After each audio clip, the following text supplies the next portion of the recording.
Okay, here we go again. Okay, so trying to go through the mobility for hip number 1 in the program for April. So it's going to start off with in the quadruped position, so on all fours. And we're going to work a little bit on using the whole body to radiate and try and have a little bit of strength going through that body. Hands about shoulder width apart, knees about shoulder width apart, and also with the feet. And so this side of the body is locked in.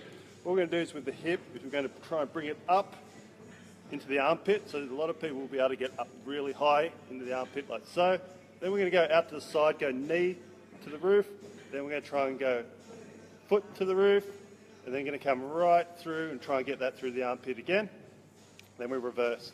So we're going to push back, go hip to the roof, knee, and then come back over into the armpit.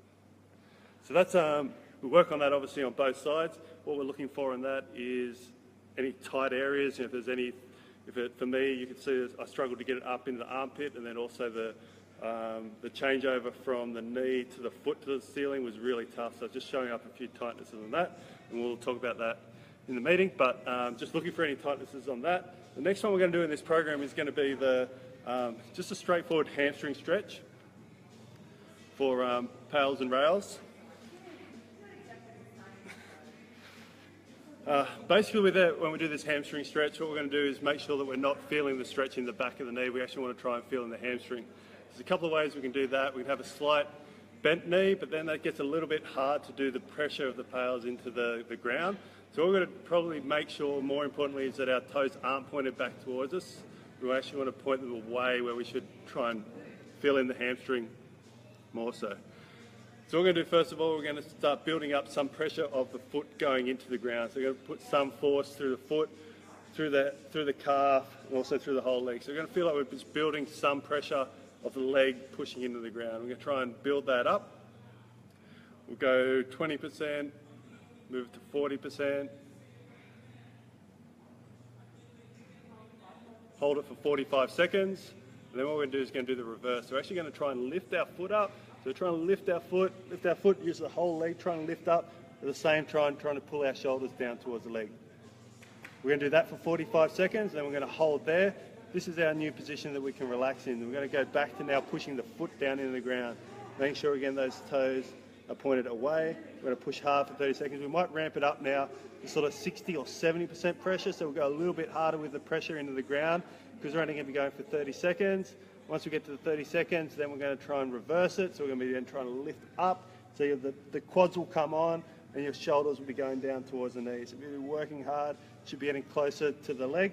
At this stage, what we're going to do is going to put the tennis ball in between the ribs and the leg there. And what we're going to do is then we've got something to work against. So we can feel that we actually are trying to lift the leg up and trying to pull our ribs down to the leg. So then we'll go again, we'll go keeping that position, relax, that's our new position. We're going to go back and do 20 seconds now. This time we're going to ramp it up 60, 70, 80%. So we're really pushing really hard that leg in the ground. Should really feel the tension in the hamstring. After we do that 20 seconds, we're going to then go to the opposite again. We're trying to lift the leg up, trying to really push out, pull ourselves down with the ribs, squeezing that tennis ball that's locked in there now. If you're walking around as a coach, your job is to try and grab that tennis ball and pull it out, but they're actually going to try and work hard to try and keep that tennis ball locked in. So that'll be the pals and rails for the hamstring. So I think it'll be up to us, like coach, to have lots of energy and really sort of try and get them working hard on that one. We'll do that both legs, and then we'll go into the cat and camel. So for our cat and camel, we'll just try and make sure that we're trying to get movement through all of the spine. So you can go around and sort of just tap on their spine and try and get them to be moving sort of one at a time. So you're going through every individual spine, moving at once, getting in this position, and then we're going to try and work it through to the other side. I only want us to do like 3 to 5 of those slowly rather than doing 8 or 10 not well. And the next one we're going to do is going to be a hip flexor one. So for this one, ideally we're going to need something to put our knees on and a couple of poles to hold on to. Yep. And we're just going to get right out into a hip flexor stretch. So yeah, this one we're going to try and just really try and get right into this hip flexor position here, which will help us with our squats, but also help with not over stretching the hamstrings without doing the other side. So these are going to be here for a little bit of balance and also to put some force into the ground. So our first one in this case is going to be trying to really push our knees into the ground. So this is driving forward into the ground here, and it's really turning on all through the front here, all my quads, all my hip flexors really turning on hard, and we're radiating some pressure through these poles and then also through the rest of the body. So we're working hard. Again, we'll ramp this one up to about 60% for the 45 seconds. After the 45 seconds, what we're going to do is actually kind of try and pull our hips down towards the ground. So we're going to work hard on trying to pull those hips down towards the ground. And what's going to be flexing is actually the other side. So it's our glute.